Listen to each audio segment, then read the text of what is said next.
Assalamu alaikum and good afternoon everyone. Today we have the Semorr microscope for review. This is sort of the high line of the whole setup of Semorr. Semorr is now producing its microscopes in China.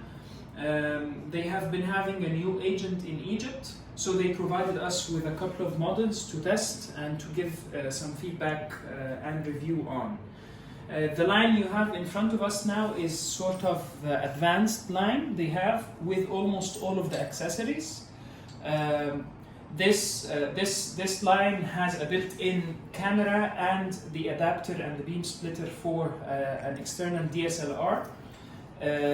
It has the continuous zooming also. So this is sort of the fully loaded line. It has also the variofocal lens attached to it.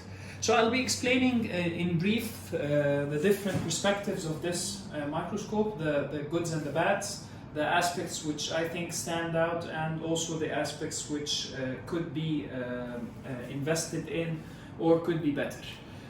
To start with, this microscope is sort of squeezing itself into the market, into a very nice area, because you have the different light temperature. This is now closer to white light, more, you can say that this is colder in a way. The temperature is less, so it's colder, and this provides very good contrast when you're doing endodontic treatment, when you are on higher magnifications, compared to the yellow spectrum of light which is provided by other brands. I really like the arms design.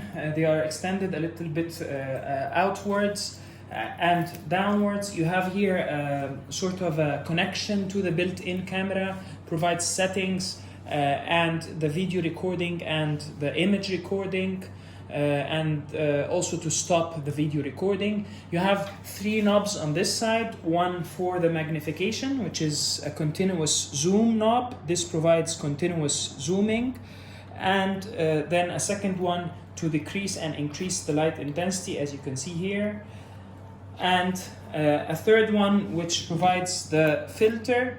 This microscope has only one filter, which is an orange filter, yellow-orange filter. Oh, there is another filter which I have never used before. This is a green filter. So you have two filters in here, orange and green, and then the regular light. We have an attached variofocal lens, which has a really the largest range of working distance, from 180 to 480, which is the largest distance of work. I have a comment that this provides very good working space. However, the type of focus you get is really different from the feel you have on other microscopes. You get a focus on a couple of points, but not all through the dimension you are in. So if you're looking at a specific distance, you don't have all of this distance focused. You rather have parts of this space focused and others not. One good advantage about this microscope is the extension that's built in already into the eyepiece part within the binocular head. This extension provides better ergonomics. When you are using the microscope, you really don't have to tilt your head, you don't have to buy an extra piece, it's already built in into this. The control for the IPD is through a knob from the right and the left, and you can also reverse the whole binocular head and make this control on the downside of the binocular. Now, we have attached a beam splitter that's 80 to 20 in percentage to a camera adapter to the Nikon camera, and we have taken some pictures using that. There is another beam splitter that's provided by the company for us to test. This is the 50-50 beam splitter. We will be testing that with pictures also further. This is the 50-50. The one attached on the microscope is the 80-20. We have had comparatively good light and good viewing on high magnification with this one. We had less quality of light with the 50-50, which provided a bit darker of a picture. and also which provided a bit lighter of a picture but a bit darker of a field for viewing.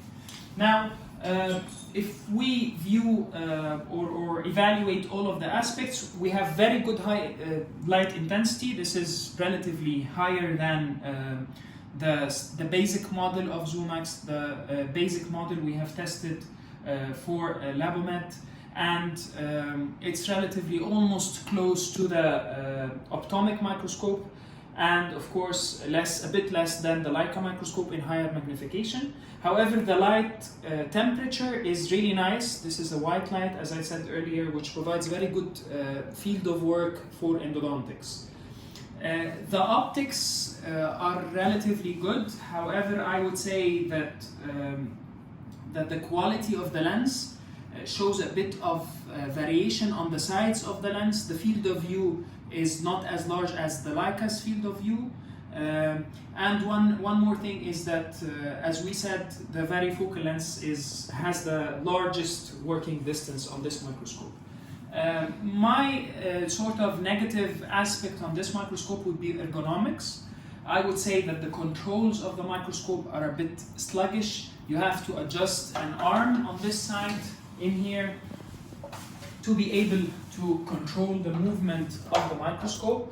You release this arm and you get a very light moving microscope, and then you tighten that and you get a very heavy movement. However, on higher magnification you get the feel, because of the very large head and the attached built-in camera, that you have a really heavy device which overloads the whole focus, which makes it very easy to lose quickly. Now, a good thing about the new agent is that they are very friendly. They provided different versions to try. They are trying to provide very good support for the equipment. So they have two different types of beam splitters. They have camera adapters for Nikon, Canon, and Sony cameras. As we said earlier, the main aspect where I would have a comment would be ergonomics. The movement of the microscope itself is a bit sluggish and heavy. You have only one balancing arm in here, so if this camera is heavy, then it's easily tilting the microscope to the side. The build quality is acceptable on the level of the LED part in here. This is all metal. In here you get a bit of plastic on this, but obviously it's all metal inside. The wiring of the LED is hidden into the body itself, and the connection of the built-in camera is also hidden into the body, which provides an HDMI connection in here. Again, this microscope has a built-in memory card into the built-in high-definition 4K camera. We still haven't seen the photos from here because this model we had a bit of software adjustment that needs to be done. So this would be all for the Semorr first microscope we are reviewing. We will be continuing the review with the rest of the models. Thank you very much.